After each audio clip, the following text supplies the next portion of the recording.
بسم اللہ الرحمن الرحیم۔ السلام علیکم۔ آج ہمارے گھر پہ بہت بڑی قیامت گزری تھی۔ مجھے نیند نہیں آ رہی تھی۔ ایسی حالت میں کہاں نیند آتی ہے۔ میں رات کو پانی پینے کے لیے باہر آئی تو میں نے اپنی ماں کے کمرے میں دیکھا، میری ماں وہاں نہیں تھی۔ میں حیران ہوئی کہ میری ماں اس وقت کہاں ہو سکتی ہے، کیونکہ آدھی رات کا وقت تھا اور ہم تو دن میں بھی گھر سے ایسے باہر نہیں نکلتے تھے۔ ہمارے گھر میں بہت ہی تگڑے اصول تھے جن پہ ہم سے عمل کروایا جاتا تھا۔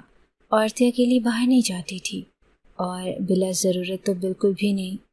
یہی دیکھنے کے لیے میں ادھر ادھر اپنی ماں کو تلاش کر رہی تھی۔ جب میری نظر دروازے پہ پڑی جو کہ کھلا ہوا تھا، میں حیران ہوئی کہ رات کے ٹائم دروازہ کس نے کھولا۔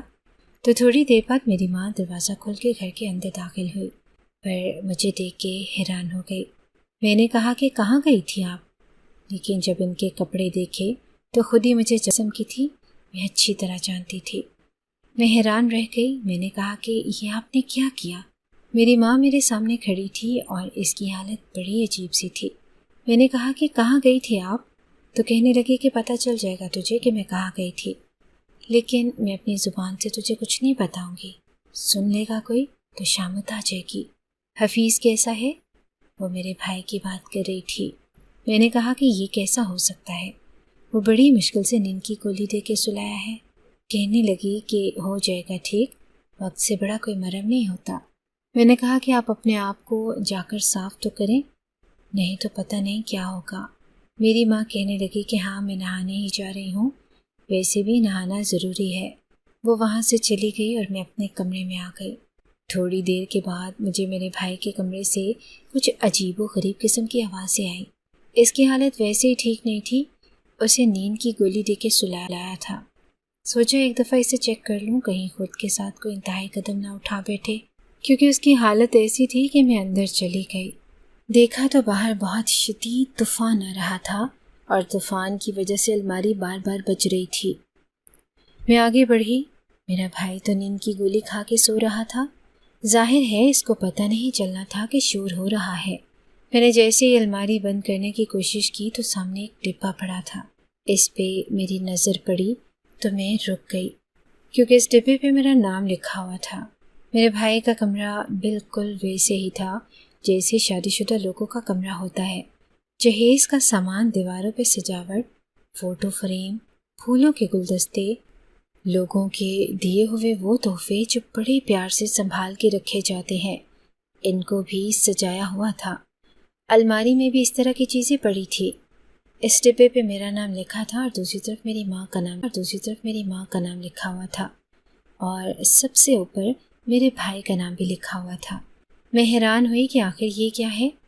میں نے وہ ڈبہ اٹھا لیا اور اپنے کمرے میں آ گئی۔ کمرے کے دروازے کو میں نے اندر سے لاک کر لیا اور سوچا کہ کھول کے دیکھتی ہوں کہ یہ کیا ہے۔ ویسے میرے دماغ میں ابھی تو یہی خیال آیا تھا کہ کسی نے لگتا ہے کہ ہم پہ جادو کیا ہے، لیکن اس ڈبے کو دیکھ کے ایسا نہیں لگتا تھا کہ اس کے اندر کوئی جادو والی چیز ہے، کیونکہ یہ ایک نارمل سا گفٹ پیک لگ رہا تھا۔ میں نے جلدی اس کو کھول دیا اور اس کے اندر 2 چیزیں تھیں۔ جب ان چیزوں پر میری نظر پڑی تو مجھے ایسے لگا کہ میرا دل پھٹ پڑے گا اور میری آنکھوں میں فوراً آنسو بھر گئے، آنسو بھی ایسے کہ ٹپک ٹپک کے بہنے لگے۔ میں نے ان چیزوں کو گلے سے لگا لیا اور فوراً اپنی ماں کے کمرے میں بھاگی۔ میرے قدم بھی میرا ساتھ نہیں دے رہے تھے۔ مجھے آج بھی وہ دن یاد ہے جب میرے بھائی کے لیے ہم لوگ لڑکی پسند کرنے کے لیے گئے تھے۔ اس سے پہلے بھی میں اور میری ماں بہت سے گھروں میں جاتے رہتے تھے۔ لڑکی پسند آئے نہ آئے کہہ دیتے تھے کہ لڑکی پسند آ گئی ہے، ہم دوبارہ آئیں گے۔ اس طرح ہماری وہاں بہت آؤ بھگت ہوتی تھی۔ ہمارے لیے مزے کے کھانے بنائے جاتے تھے، ہمارے سامنے بڑی عزت سے لوگ پیش آتے اور کچھ لوگ تو ہمیں تحفے بھی دیتے تھے۔ لیکن پھر اس طرح کے 2-4 دن گزار کے ملاقات کرنے کے بعد ہم کہہ دیتے کہ ہمارا بیٹا نہیں مانا، اور وہ لوگ بھی چپ ہو جاتے تھے کہ بیٹا نہیں مانا تو وہ کیا کہتے کہ نہیں زبردستی کرو، بیٹے کے ساتھ شادی کرواؤ، کچھ بھی کرو۔ ظاہر ہے وہ لڑکی والے ہوتے تھے۔ اس طرح ہی ہم لوگوں کو یہ کام کرنے کی عادت پڑ گئی اور ہم نے جگہ جانا شروع کر دیا۔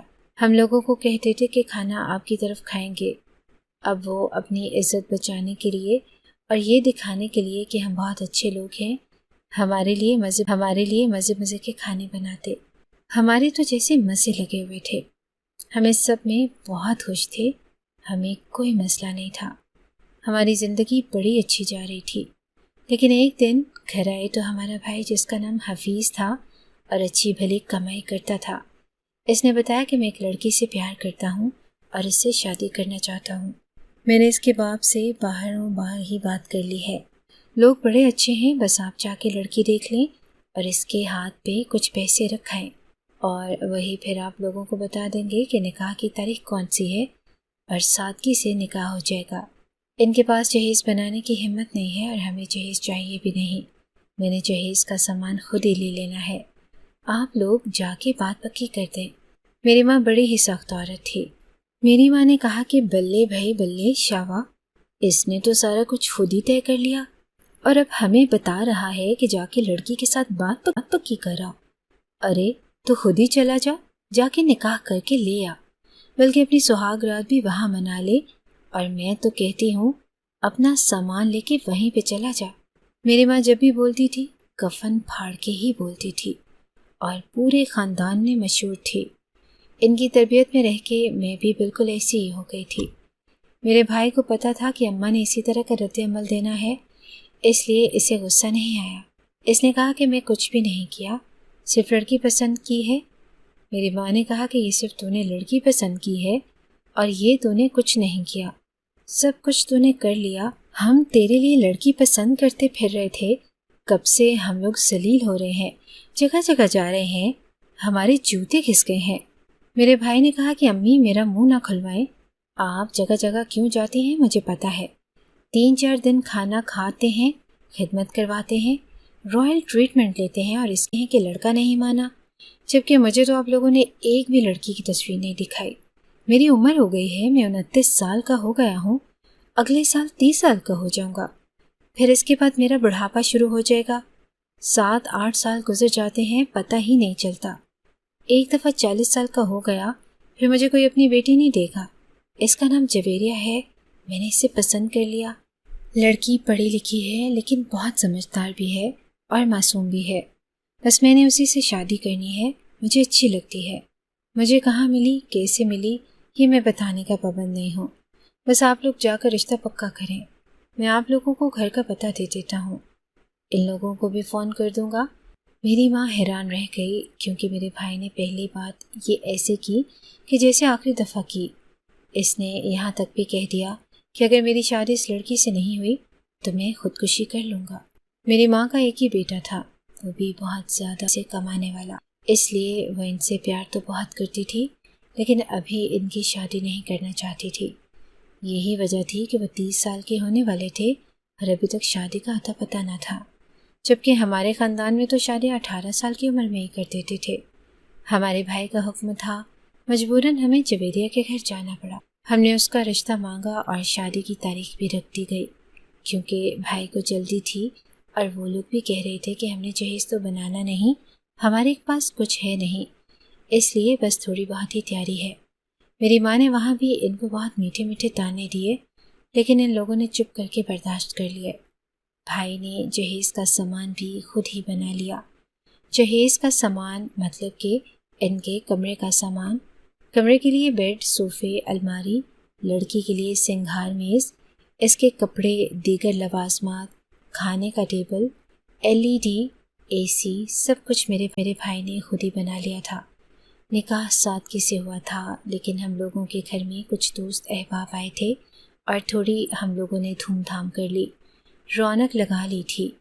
اب میں اور میری ماں اس طرح کے ہو گئے تھے کہ ہم نے سوچ لیا کہ یہ ہماری بہو ہے، بھابھی ہے، اور ہم لوگوں نے اس کا جینا حرام کرنا ہے اور یہ ہمارا فرض ہے، اور اگر ہم نے یہ نہیں کیا تو کوئی بہت بڑی قیامت آ جائے گی۔ اس لیے ہم نے اگلے دن سے تانے دینے شروع کر دیے کہ تمہارے ماں باپ تو غریب ہیں، تم تو اپنے ساتھ کچھ لے کر نہیں آئی، تم نے تو ہمارے بیٹے کو پھنسا لیا، تم جیسی لڑکیاں تو ہوتی ہی ایسی ہیں۔ وہ چپ کر کے سن لیتی تھی، کچھ نہیں بولتی تھی۔ ہاں، اس کے کمرے سے رونے کی آوازیں ضرور آتی تھی۔ ہم لوگوں کو یہ سب کر کے بہت مزہ آتا تھا۔ ایسا لگ رہا تھا کہ جیسے ایک نیا مشغلہ مل گیا ہے اور اب اس کے سہارے 3-4 سال اچھے سے گزر جائیں گے، اور پھر سارے گھر کے کام بھی ہم جویریہ سے ہی کرواتے تھے۔ وہ سارے کام کرتی تھی، ہم لوگ پورا دن آرام کرتے تھے اور کھانا بھی غضب کا بناتی تھی۔ اچھا کھانے کو مل رہا تھا، گھر صاف مل رہا تھا، اور اپنی فرسٹریشن نکالنے کے لیے بھی ایک وجود مل گیا تھا۔ اب اس سے زیادہ اچھا اور کیا ہو سکتا تھا؟ وہ تو کچھ بولتی ہی نہیں تھی، لیکن بھائی ہمارے سامنے آ کے کھڑا ہو گیا۔ اس نے کہا کہ میری بیوی آپ لوگوں کی نوکرانی نہیں ہے، آپ لوگ اس سے بہت زیادہ کام کرواتے ہیں۔ میں سوچ رہا ہوں کہ ایک نوکرانی رکھ لوں۔ ویسے تو 4 لوگوں کا گھر ہے، 3 عورتیں ہیں، اگر کام بانٹ کے کیا جائے تو کبھی مسئلہ نہ ہو، لیکن آپ لوگوں کو تو اب حرام کھانے کی عادت ہو گئی ہے، اسی لیے میں ایک نوکرانی رکھ لیتا ہوں۔ میری ماں کو بڑا غصہ آیا۔ انہوں نے کہا کہ اب تو اور خرچے بڑھائے گا اپنی بیوی کے لیے؟ تو اس نے کہا کہ میں اپنی بیوی کے لیے نہیں، آپ لوگوں کے لیے نوکرانی رکھ رہا ہوں تاکہ آپ لوگ میری بیوی کو بخش دیں۔ میں کمرے میں جاتا ہوں تو وہ بیچاری سو جاتی ہے۔ میری ماں نے کہا کہ اس میں ہمارا کیا قصور ہے؟ وہ تیرے ساتھ وقت نہیں گزارنا چاہتی تو وہ جان بوجھ کے سو جاتی ہے۔ ارے ہم لوگوں نے بھی اسی طرح زندگی گزاری ہے، انسان جتنا بھی تھکا ہو، ہم پہلے اپنے شوہر کا انتظار کرتے تھے، وہ آتا تھا، اس کو کھانا گرم کر کے دیتے تھے، خدمت کرتے تھے، پوچھتے تھے کہ کچھ چاہیے یا نہیں چاہیے۔ جب وہ اجازت دیتا تھا تو ہم سو جاتے تھے۔ یہ تو اس کی سستی کا غصہ ہمارے اوپر کیوں نکال رہا ہے؟ میرے بھائی نے کہا کہ آپ نہیں سمجھیں گے، بس میں نوکرانی رکھ رہا ہوں، اس کو پیسے ویسے بھی میں نے دینے ہیں، آپ نے نہیں دینے۔ اب میری بیوی کو تنگ نہ کریں۔ لیکن ہم لوگ کہاں رکنے والے تھے؟ ہم نے پھر بھی تنگ کرنے کا کوئی نہ کوئی بہانہ بنا لیا اور نوکرانی کو اتنا ذلیل کیا، اتنا تنگ کیا کہ وہ کام چھوڑ کے بھاگ گئی۔ دوبارہ نوکرانی رکھی، وہ بھی بھاگ گئی، اور اب نوکرانی ملتی ہی نہیں تھا۔ وہ ہمارے سامنے کچھ نہیں بولتی تھی، لیکن لگتا ہے کہ بھائی کے کان بھرتی تھی۔ اسی طرح ہم لوگوں نے اس کے اوپر اپنا سارا غصہ نکالا۔ جتنا ہمارا بھائی اس سے پیار کرتا تھا اتنا ہی ہمیں اس پہ غصہ آتا تھا، اور میری ماں کو تو گویا نفرت ہو گئی تھی۔ میری ماں تو کہتی تھی کہ اس کے کھانے میں زہر ملا دو تاکہ جان چھوٹ جائے، لیکن ظاہر ہے یہ صرف کہنے کی باتیں تھی۔ ہم لوگ ایسے بھی نہیں تھے۔ 1 مہینہ ہوا شادی کو کہ میری ماں نے کہنا شروع کر دیا کہ بچہ کب ہوگا۔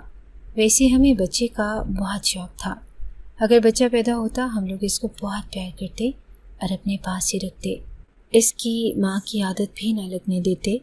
2-3 مہینے اور گزر گئے، بچہ نہیں ہو رہا تھا۔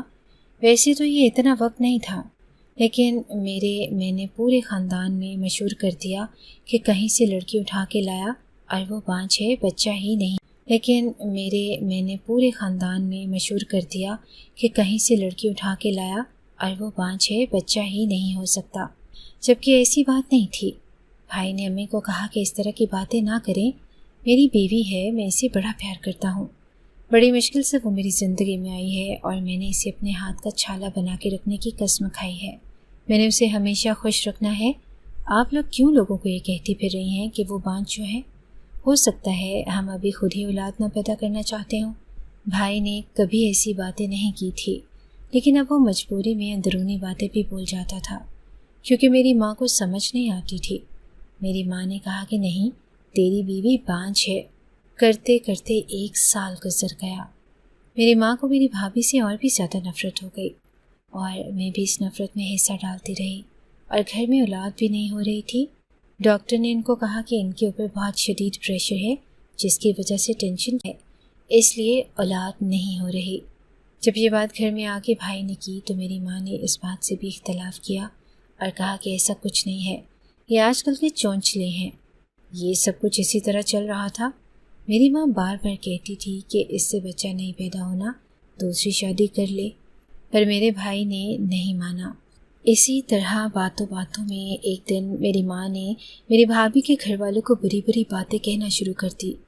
بولتی تو میری ماں پہلے بھی تھی، لیکن اس دفعہ بھابھی نے اپنے کانوں سے سن لیا اور وہ سامنے آ کے کھڑی ہو گئی۔ انہوں نے کہا کہ آپ نے جو بھی کہنا ہے مجھے کہیں، آپ کا معاملہ میرے تک ہے، میرے گھر والوں کو، میرے ماں باپ کو بیچ میں مت لے کے آئیں۔ میرا باپ مسجد کا امام ہے، میں حافظ قرآن ہوں، میری ماں بچوں کو گھر میں قرآن پڑھاتی ہے، آپ ان کے بارے میں برا نہیں کہہ سکتی، آپ میرے بارے میں بھی برا نہیں کہہ سکتی، آپ کے پاس کوئی ثبوت نہیں، پھر بھی آپ بولتی ہیں کروں گی۔ میری بھابھی نے یہ سب کیا بولا، میری ماں نے چپ کر کے سن لیا، لیکن میں حیران تھی کہ انہوں نے چپ کر کے سن کیسے لیا، کیونکہ وہ تو کسی کی بھی بات نہیں سنتی تھی، اور بھابھی کی تو بالکل بھی نہیں۔ مجھے پتا تھا کہ ان کے دل میں کوئی نہ کوئی پلان چل رہا ہے، پر وہ کچھ بولی نہیں۔ ایک دن بھابھی اپنے ماں باپ کے گھر گئی ہوئی تھی، وہاں سے واپس آئی تو بہت خوش نظر آ رہی تھی۔ 2-4 گھنٹے کمرے میں ہی بیٹھی رہی، معلوم ہوتا تھا کہ بہت خوش ہیں۔ پتہ نہیں کیا بات تھی۔ چھت پہ کھڑے ہو کے کپڑے دھو رہی تھی کہ اچانک سے ان کے نیچے گرنے کی آواز آئی۔ ہمارے گھر میں کپڑے چھت پہ ہی دھویا کرتے تھے، سائڈ پہ کمرہ تھا، وہاں مشین پڑی ہوتی تھی، کپڑے دھو کے وہیں ڈال دیتے تھے۔ بھابھی چھت سے نیچے گر گئی، اور ہمارا چھت اتنا اونچا تھا کہ ہمیں پتہ تھا کہ اگر یہاں سے کوئی گرے تو اس میں جان نہیں بچے گی، اور یہی ہوا تھا۔ موقع پر ہی بھابھی دم توڑ گئی، گھر میں میں اور میری ماں تھے۔ جب ہمیں یہ بات پتہ چلی ہم لوگ حیران رہ گئے، فوراً بھاگے، ایمبولینس والوں کو بلایا، بھابھی کو فون کیا۔ بھائی کے لیے ایسا ہی تھا کہ جیسے اس کی قیامت تو آج ہی آ گئی تھی۔ بھابھی کو اٹھا کے ہسپتال لے گئے، پر ہسپتال والوں نے کہا کہ ایکسپائر ہو چکی ہیں، اور حالت اتنی بری تھی کہ جلدی جلدی دفنا دینے کا مشورہ دیا۔ میرا بھائی ایسے رو رہا تھا کہ جیسے کوئی چھوٹا بچہ روتا ہے۔ میں نے کبھی کسی مرد کو اس طرح سے روتے ہوئے نہیں دیکھا تھا۔ میرا دل اس لیے زیادہ اداس نہیں ہوا تھا کہ بھابھی اس دنیا سے چلی گئی تھی، بلکہ مجھے اپنے بھائی کو دیکھ کے بڑا افسوس ہو رہا تھا۔ اس کی حالت اتنی بری ہو گئی تھی کہ اس کو نیند کا انجیکشن لگانا پڑا، اور اسے اس کے کمرے میں لٹا دیا گیا۔ بھابھی کو غسل وغیرہ دے کے دفنا دیا گیا، اور آدھی رات کو جب میری ماں گھر میں داخل ہوئی، پہلے وہ گھر میں نہیں تھی، اور جب گھر میں داخل ہوئی تو اس کے کپڑوں پہ مٹی لگی ہوئی تھی۔ اب پتہ ملا تھا، میں ان کے کمرے میں پاگلوں کی طرح بھاگی، اور میں نے کہا کہ یہ دیکھیے یہ کیا ہے۔ ظاہر ہے وہ بھی سو نہیں رہی تھی، ابھی باتھ روم سے نہا کے نکلی تھی۔ جب انہوں نے اس ڈبے کی طرف دیکھا اور اس کے اندر جو چیزیں تھیں اس کی طرف دیکھا، وہ حیران رہ گئی۔ اس کے اندر ایک چھوٹا سا کارڈ تھا جو میری ماں کے نام تھا، جس میں لکھا تھا کہ مجھے معلوم ہے کہ آپ نے بہت انتظار کیا ہے، آپ کے میرے ساتھ بہت اختلاف ہے، اور شاید آپ مجھے پسند نہیں کرتی، لیکن میں آپ کو وہ چیز دینے والی ہوں جس کی آپ نے ہمیشہ خواہش کی تھی۔ ایک چھوٹے بچے کی شرٹ تھی جس پہ لکھا تھا کہ میں بالکل اپنی پھپھو جیسا ہوں، اور ایک پریگننسی اسٹرپ تھی جس میں 2 لائٹس نظر آ رہی تھی۔ اس کا مطلب کہ بھابھی ماں بننے والی تھی، اور اس نے یہ ڈبہ ہم سب کو سرپرائز دینے کے لیے پہلے سے ہی تیار کر کے رکھا تھا۔ میں نے جب یہ سب دیکھا تو میرا دل بیٹھ گیا کہ ہماری بھابھی کے ساتھ ساتھ ہمارا آنے والا بھتیجا یا بھتیجی اس دنیا سے چلی گئے ہیں۔ میں نے کہا کہ دیکھیے امی کیا ہو گیا ہمارے ساتھ۔ جیسے ہی اپنی ماں کی طرف میں نے دیکھا، ان کے چہرے کے تاثرات ہی بدل چکے تھے۔ وہ الٹے قدم پیچھے ہٹنے لگی اور ان کے ہاتھ پاؤں کانپنے لگے۔ میں نے کہا کہ کیا ہو گیا امی؟ کہنے لگی کہ یہ میں نے کیا کیا، یہ میں نے کیا کر دیا؟ میں نے اپنے پوتے کو اس دنیا میں آنے سے پہلے ہی اس دنیا سے بھیج دیا، یہ میں نے کیا کر دیا؟ اپنے حفیظ کی اولاد کے ساتھ میں نے کیا کیا؟ میں نے کہا کہ کیا ہو گیا، آپ ایسی بات کیوں کر رہی ہیں، آپ نے کیا کیا ہے؟ وہ کہنے لگی کہ میں نے دھکا دیا تھا جویریہ کو، وہ کپڑے ڈال رہی تھی تار پہ، اس کا وہ دوسری طرف تھا، میں نے پیچھے سے جا کے اس کو دھکا دے دیا۔ میں نے یہ بات سنی اور میں حیران رہ گئی۔ میں نے کہا کہ یہ آپ کیا کہہ رہی ہیں؟ میں سوچ بھی نہیں سکتی تھی کہ آپ میری ماں یہ سب کچھ کرے گی۔ کیا میری ماں ایسی تھی؟ اس نے اتنا بڑا گناہ کیا تھا۔ میں نے کہا کہ آپ کو کیا ہو گیا ہے؟ لگتا ہے آپ اپنے ہوش میں نہیں ہیں۔ وہ کہنے لگی کہ میں بالکل اپنے ہوش میں ہی ہوں، میں نے ہی کیا تھا۔ وہ میرے سامنے بولی، اس کی جرت کیسے ہوئی؟ اس نے میرے سامنے زبان کیسے کھولی؟ اپنے آپ کو بڑی نیک بارسا کہہ رہی تھی کہ میرا باپ امام مسجد ہے، میری ماں حافظ قرآن ہے، ہم لوگ بچوں کو قرآن پڑھاتے ہیں، آپ ہمارے کردار پہ انگلی نہیں اٹھا سکتے۔ مجھے غصہ آ گیا اور میں نے اس کو چھت سے دھکا دے دیا، اور پھر میں نے سوچا کہ میں اس کو مرنے کے بعد بھی بد کردار ثابت کروں گی، اسی لیے میں نے ایک اور کام کیا ہے، تو ابھی چل میرے ساتھ، ہمیں قبرستان جانا ہوگا۔ ابھی کہ ابھی قبرستان جانا ہوگا؟ میں نے کہا کہ کیا ہو گیا، ہم قبرستان کیوں جائیں گے؟ وہ کہنے لگے کہ ہمیں تیری بھابھی کی قبر کو کھودنا۔ کہا کہ نہیں، میں نہیں جاؤں گی آپ کے ساتھ، آپ اپنے ہوش میں نہیں ہیں، آپ کیسی باتیں کر رہی ہیں؟ ابھی تو اس کو دفنایا ہے، 2-3 گھنٹے بھی نہیں ہوئے، اور قبر کھود کے کیا دیکھیں گے؟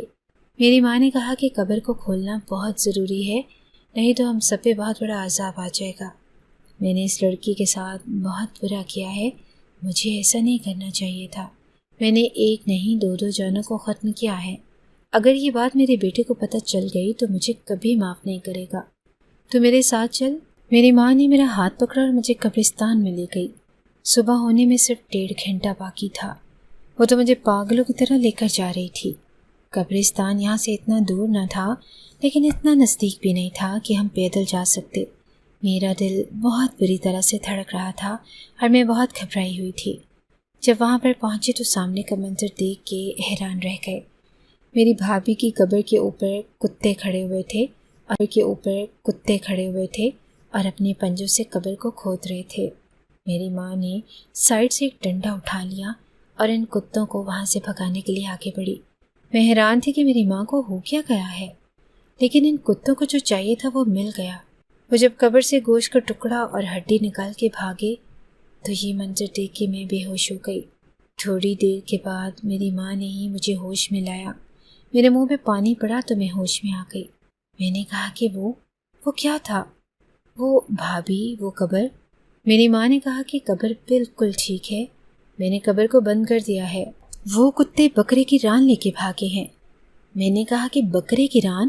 لیکن وہ تو بھابھی کی قبر کے اندر سے۔ میری ماں نے کہا کہ ہاں، وہ اس کے اندر بکرے کی ران میں نے رکھی تھی تاکہ جب اس کی قبر پہ کتے بیٹھے تو سب لوگوں کو پتہ چلے کہ وہ ایک بد کردار عورت تھی، اس لیے میں نے یہ سب کچھ کیا تھا۔